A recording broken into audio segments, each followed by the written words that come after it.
pegar, vamos lá, pra ser claro, vamos pegar um deputado como Marcel Van Hatten. Acho que ele não tem YouTube. O Kim, no geral, tem mais seguidores do que o Marcel Van Hatten, mas no Instagram o Marcel tem mais. né? Marcel Van Hatten, ele é autorizado pelo bolsonarismo. Ele puxa o saco do bolsonarismo com muita intensidade, compra lá as pautas. Algumas ele compra de coração aberto, outras ele compra por fingimento. Viram bolsonarismo. Ele conseguiria mobilizar mais, mas não sai nada. Outro que leva a fama, né? O brilhante, o trabalhador Marcel Van Hatten. Eu sei que ele trabalhava lá no final de 22, né? Mas tudo bem. Não consegue fazer nada. Um político, no fundo, o que é a função de um político num sistema representativo? Vou fazer uma pergunta pra você, Rafael Almeida Rizzo. Quero uma boa resposta. Qual é a função de um parlamentar, ou seja, um vereador, um deputado estadual, federal, um senador, num regime democrático republicano? Qual a função dele? Vamos trabalhar. Você não precisa ter a resposta pronta, a gente vai construindo junto. Qual a função dele? Representar uma parte da sociedade. Perfeito. E as ideias de parte da sociedade no Congresso. Então, a função de um deputado, um parlamentar, é pegar uma parte das opiniões que ele representa e fazer essas opiniões ouvidas dentro daquele parlamento, certo? Certo. O objetivo dele, portanto, eu vou fazer perguntas pra você, vai ser uma coisa meio socrática. Ele quer que essas opiniões, essa visão de mundo, vençam a batalha de ideias nesse lugar, certo? Certo. Se ele quer que elas vençam, ele tem que pegar aquelas opiniões e aquela energia representativa, aquela força de vontade das pessoas em fazer algo acontecer, e ele tem que fazer aquilo reverberar, isso conta, né? Por exemplo, gravar vídeo sobre isso é importante. Sim. Ele tem que, sei lá, levar isso pra imprensa em debates. Sim. Ele tem que discutir internamente. Sim. Ele também tem que conversar com os pares e prover meios para fazer essa ideia passar numa votação ou usar essa ideia para barrar uma votação. Sim. Portanto, o trabalho de um parlamentar, acima de tudo, não é apenas reverberar a opinião do povo, que é isso que um denunciador de hipocrisia faz. O trabalho dele, efetivamente, dado que ele está numa posição de poder, é fazer esta opinião se transformar em algo que se torna positivo em lei ou que barre uma outra coisa que pode se tornar positiva em lei. Por exemplo, vai passar um projeto de aumento de impostos, o eleitor do Kim é contra o aumento de impostos, o Kim vai lá e consegue barrar um aumento de impostos. Portanto, o Kim é um sujeito que cumpriu algo através do não, através do veto, certo? Certo. Então, meus amigos, a função do parlamentar não é uma função de megafone e de reverberação. Não adianta ser uma voz ou um megafone para você ecoar uma voz de outros, mas para você obter efeitos práticos.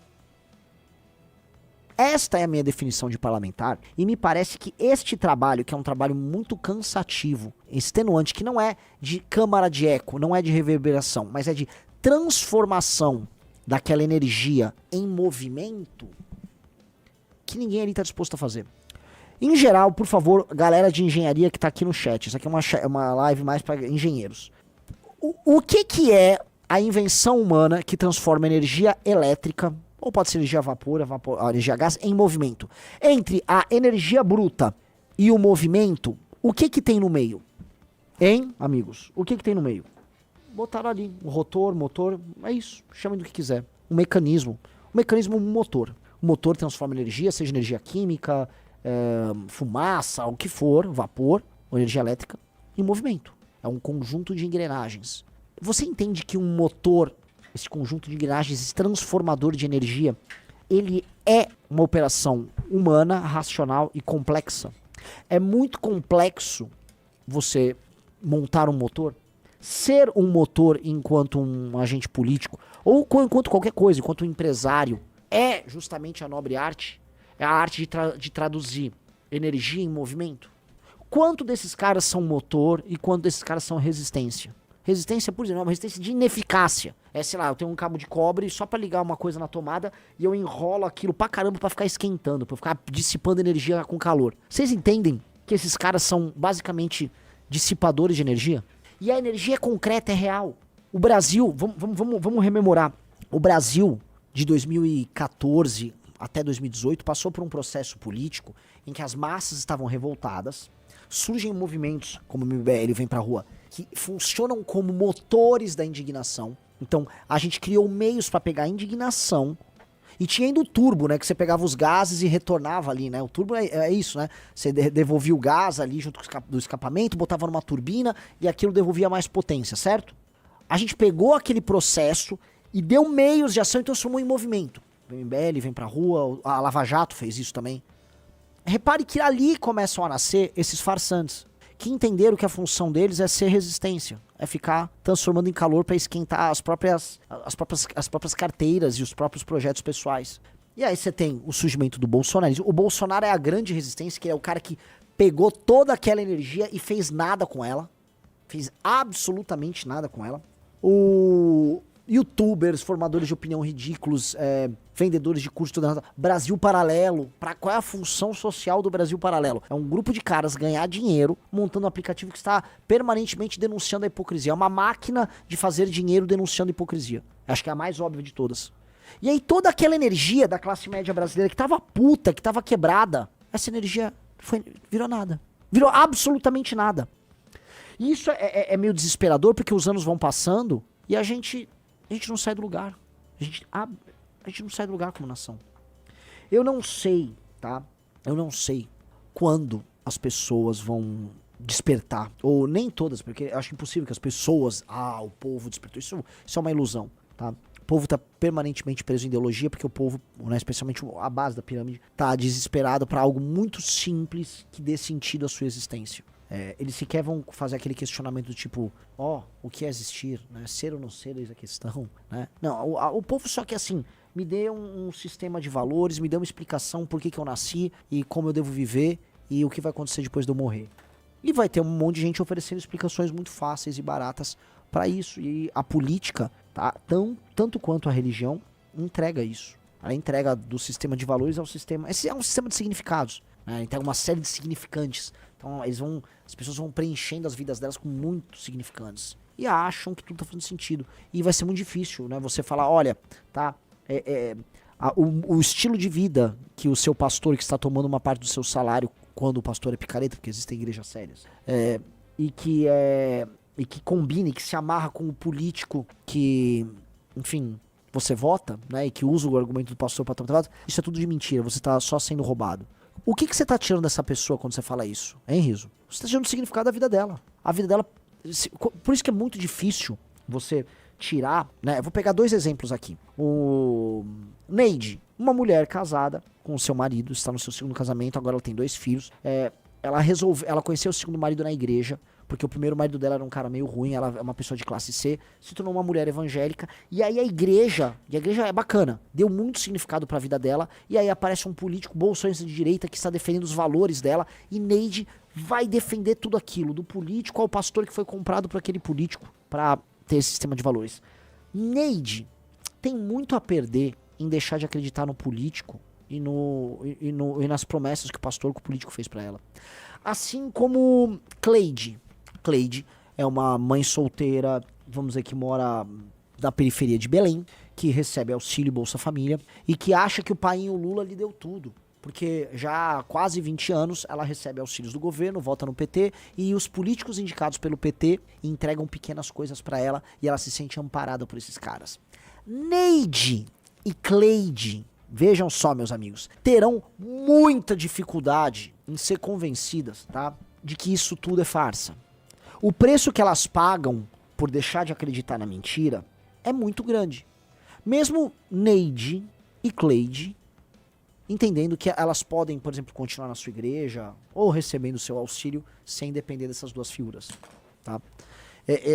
Isto é um raciocínio que é complicado, é um raciocínio que vocês têm que levar em consideração, tá? Porque todas as vezes, absolutamente todas as vezes que a gente pensa nesse processo de popularização do nosso discurso, esse discurso virá necessariamente com uma luta, que é a luta em trazer essa pessoa, tá, do véu de ilusão que ela tá, para uma realidade mais concreta que poderá ser benéfica a ela se ela encarar essa realidade justamente com um pouco mais de consciência, tá? Mas não será fácil. Por isso que o nosso trabalho começa antes de tudo com os mais jovens, pela própria natureza de questionador dos jovens, e os mais instruídos. Então a gente vai começar necessariamente com um nicho. E aí a gente começa a construir realidade e a gente começa a afetar a realidade das pessoas, inclusive de Neide e Cleide, com a ação dos nossos líderes, a ponto de a gente gerar massa crítica. E aí, um momento, Neide e Cleide falar, não, isso aqui faz sentido e nós vamos construir. É difícil, mas vai demorar tempo. Mas não existe outro caminho, tá? Não existe outro caminho. Voltando, fazendo a curva, eu esqueci aí, o Riso ia botar, tava na tela. Vamos lá. Só pra vocês verem o negócio do Não é Imprensa, né? Não é Imprensa falou do Kim, né? Só pra vocês entenderem as máquinas de inutilidade, os gastos ineficientes de energia. Quem foi lá comentar no Não é Imprensa? Adivinha?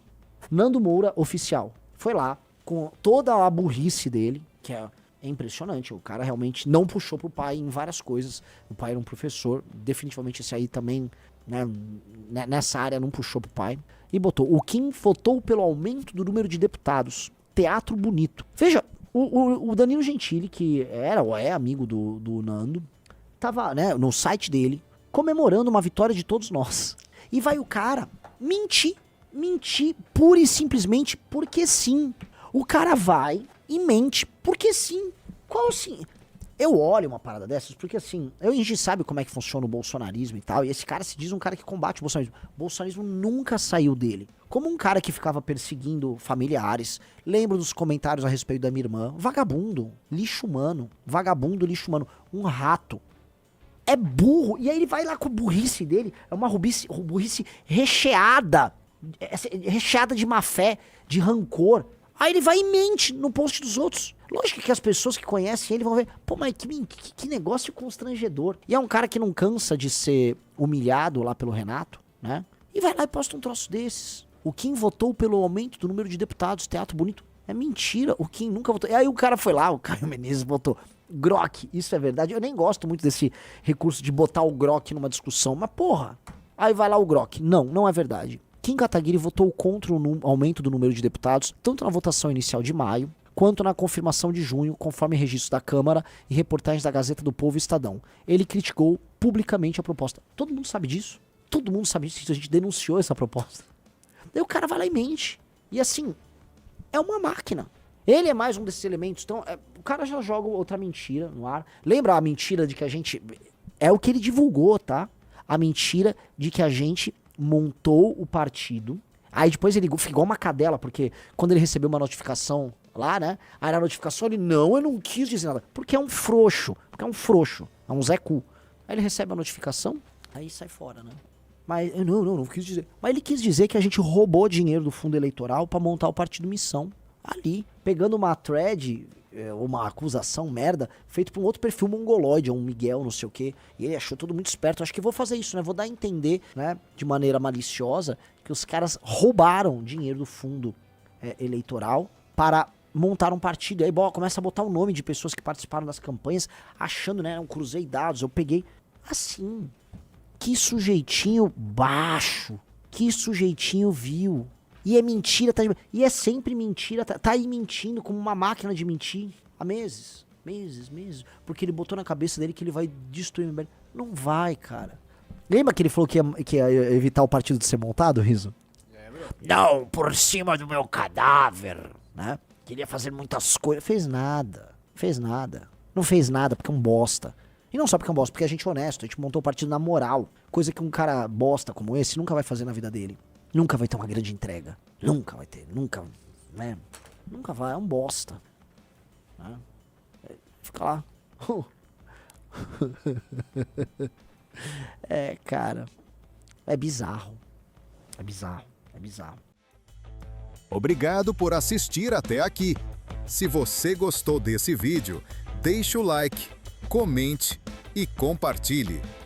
E para mais cortes como esse, se inscreva no canal.